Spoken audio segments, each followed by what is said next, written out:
Dawn, you want to start with a bit of censorship stuff here. Roald Dahl's Matilda. There's a lot of it around, isn't there? This is a story that actually broke last week, but it's been moved on by our...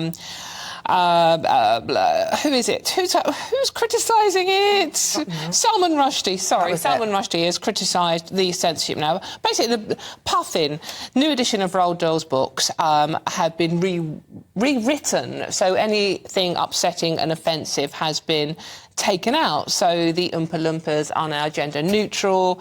Augustus Gloop is now not fat. They're big, I think is the word they use.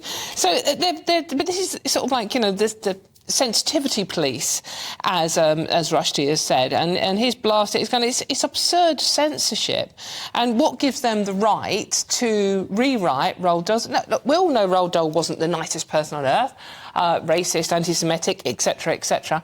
However, the books have been classics, and I don't understand what gives Puffin the right to rewrite his words so they don't offend anyone. I don't know any kids that have actually been offended by this. I mean, I was a big fan of Hans Christian Andersen when I was a kid, and some of the fairy tales there make Roald Dahl look like a picnic. Yeah, I don't know, it's a difficult one. I hate censorship and I hate rewriting books, I really do, especially the classics. But having read the twits recently with my eldest, he's only 7, and I did wince at some of the language, thinking, do I really want him repeating some of this in the playground? Now, I wouldn't go as far as to say we should censor books, but I certainly thought, well, maybe I won't be reading any more Roald Dahl for a while. But that's your choice at this point. Just don't read them to your children. But they don't need to be rewritten. From modern authors like David Walliams, there's plenty of language referring to fat and stupid and all these sorts of things which are just unpleasant playground words that children don't need to necessarily be encouraged to use. Parents have a choice. Read it, don't read it, but don't rewrite it. As a parent, Chris, you've had a choice with your kids, reading them stories? So, look, so I've got a young girl at 12, and I was shocked the other day when I got onto her sort of...